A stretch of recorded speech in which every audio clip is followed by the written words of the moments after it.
So I've been asked to do a walkthrough as you were potential customers. What you'll notice on the outside of our homes that are standard features are that we provide a landscape package that includes 130 plus plants standard on our homes, at least 3 trees.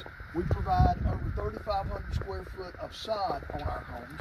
You'll notice that the outside aesthetic on these homes gives great curb appeal. We are creating a Americana type look. We want something that looks like it ought to be on the front of the old Saturday Evening Post. And so our color schemes, our stone selection, the fact that we put gutters on our homes, that we have window selection with grid patterns that are different on every home. All of this is for a specific look at Jewel Lake. As you come into the home, you'll begin to notice immediately that there are certain standard features to our homes. In every home that we build, we have a number of can lights in addition to the decorative lighting. Those can lights are all LEDs. The bulbs in the decorative lighting are all LED bulbs. Standard in our homes are solid plywood cabinets. We provide soft close drawers and soft close doors standard in our homes. These are American made, American wood cabinets. Standard in our homes come granite countertops. We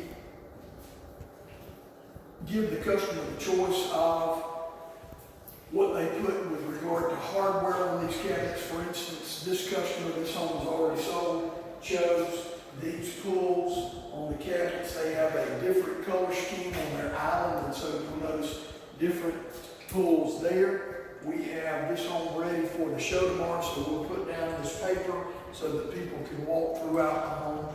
We have a 20 millimeter vinyl plank flooring in this home. Again, that's standard. It's the same flooring that we put in our long-term care assisted living facilities. We love this flooring for a number of reasons. Now, you'll notice also in our homes and the way that we trim our homes out, every house we do standard, we put down shoe molding. If you look that up, you will see arguments on both sides on why or why not to do it. We come from a background of doing a lot of remodels during the years when there was no building going on. And so in trying to provide a product that was wearable, this floor is very tough, easily cleanable. We came up with these standard features, and we have an options list that you can upgrade from. This is very expensive flooring. It's more expensive than what most people have that don't use this. But we came up with these standard features in order to emphasize a low maintenance approach. Now, when we put this flooring in, this flooring goes under this wood 5 1/4 inch base. So you don't actually need the shoe molding. The shoe molding is something that is there and standard in every one of our homes for a number of reasons. One being the fact that if you get in this house with a wheelchair or you have company and you put out chairs, you can keep them off of your regular wood base because you'll bump into that first. For me, the depth is something that appeals to me because of the aesthetic of it. But just because you see this doesn't mean you've got to have it. When you look at one of the videos of what we do in putting this flooring down in every one of our homes, it always goes up underneath this. If you decided in 10 years that you just wanted to change your flooring, it's dead easy to do. You pop this off, you cut all the way around the edge, pull this out, put whatever you want to in it, and then I would suggest that you put that back down. But part of it is the aesthetic of giving more depth to a modified craftsman approach. Some of our homes you will find having the windows trimmed out in wood. This model does not.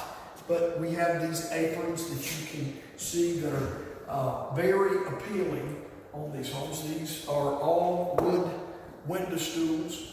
In these houses, we use a very expensive vinyl double pane window. You notice that it cuts down a great deal on the noise outside. The little bit of noise that you can hear is not nearly what you would hear in most cases with normal windows. These guys are hammering and banging all over the place, and you see that the noise is cut down on. Now, over our windows, we put 2x10 headers on every window in the home, whether it's on the load-bearing wall or not. The reason that we don't put them on the load-bearing walls at the top of the wall, we put them right on the windows, is because that is a custom home approach to building that allows the customer, if they get ready to put window treatment on this window or over the doors or wherever in this home, they don't have to go and hunt for studs in that, like in most cases. Most builders in our area stick those headers at the top of the wall, so that if you wanted to put window treatment in, you've got to find the studs in there to be able to do it. You don't have to do that. You've got solid wood over that header. This particular model has 42-inch uppers as an upgrade, but standard in our home are 36-inch upper cabinets. You say, what's the difference? Well, in most houses, the standard is a 30-inch upper cabinet. We provide 36-inch upper cabinets. We provide nice crown molding as per the plan that is picked out. In these homes, you'll find a pantry cabinet in addition to a pantry over on the side. You'll find a pantry cabinet. In the standard, we provide 2 nice roll-out drawers, as you can see in this home. This particular customer decided that they wanted those in a number of their cabinets. So if you look through this home, you'll find these roll-out drawers. Again, these are soft close drawers and doors. Now let me explain something about that. Soft close does not mean guaranteed close. So if you put a great deal of weight, it's a very solid cabinet, solid wood, as I said, American wood, American made cabinets. But if you put a lot of weight in that cabinet, any soft close drawer, when you go to close it, is going to hang up about like that because of the weight. So soft close is not guaranteed close, no matter how you adjust it if you get too much weight in it. But what it does is it guarantees that you don't slam that drawer or slam that door when you go to close it, so you don't knock the face of it off. Somebody says, well, wait a minute, what if my door doesn't close and it sticks right here? Well, then you do the same thing you do normally without that feature. You go ahead and just make sure it closes. Soft close does not mean that you don't have to be responsible. It's just simply that you're not going to knock the face off the cabinet. In this home, the design for the pantry is here. You see that with wire shelving in this pantry unit. The laundry room in this home features a vanity-based sink with a granite top and a deep single bowl sink. Normally in our homes, we have a dog washing sink here, which is what some people would call a mop sink. But standard in our homes, all of our homes, are dog washing sinks. They chose, because they don't have pets, to change that to this vanity. You've got 42-inch uppers in the laundry room area. That exits immediately into the garage. Now, as you go through this home, you'll notice a couple of other things that are upgrades in our homes. Standard in these homes are steel tubs, porcelain covered tubs with tile surround. That's standard in almost every one of our models. A couple of the models have the guest bath having that, and then the master having a shower. This family chose to upgrade theirs to a full tiled shower. You can see that. The cleaning lady hasn't been through yet. She'll be here in the morning to clean this, but we provided in this home frameless shower doors. Right behind the door, there's another cabinet. We have 4 shelves in that cabinet. This is a nice guest bathroom. We have comfort height toilets, standard. That means that our toilets in our homes are, and they're elongated. comfort height elongated toilet. That means they're about 4 inches taller than what you would see normally in a house. That comes standard. If you'll notice in our closets, we have our shelving double hung in our closets, even in the guest bedrooms. If you'll follow me through the home into the master bedroom suite, I'll show you a couple of other features in this home. Again, you notice this unit has a vaulted ceiling. Somebody see if they can find a light switch for that, please. And you'll see these can lights in there, LEDs. Each of these homes come standard with this feature I'm getting ready to show you. One of these will control your central light. In this case, it's a fan light combo. The other controls the switches that will be on either side of the bed, so that if you have lamps and you want those lamps turned on, you can turn those off with that middle switch. And then the final switch controls the fan itself. As you come into the master bedroom, you can see that this is a sizable room. It's a big master bedroom. This is, by the way, seated on a beautiful lot, so that when you look out this rear window, you wind up seeing beautiful Jewel Lake. But then, as you enter the master bathroom, you can see a few other things here. This has a his and her closet, a Roman tub. Both his and her closets are double hung. The water closet is separated by a door. This is the shower, again with a frameless shower door. All of our homes come standard with higher than normal vanities.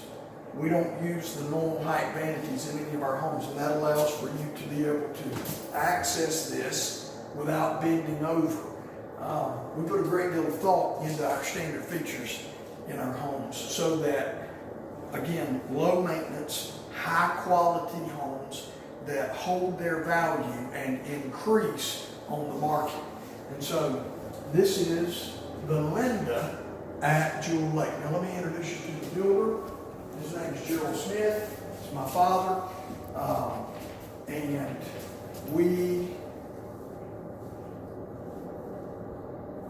have one other thing outside that we will show you, and that is all of our homes come standard with a generator.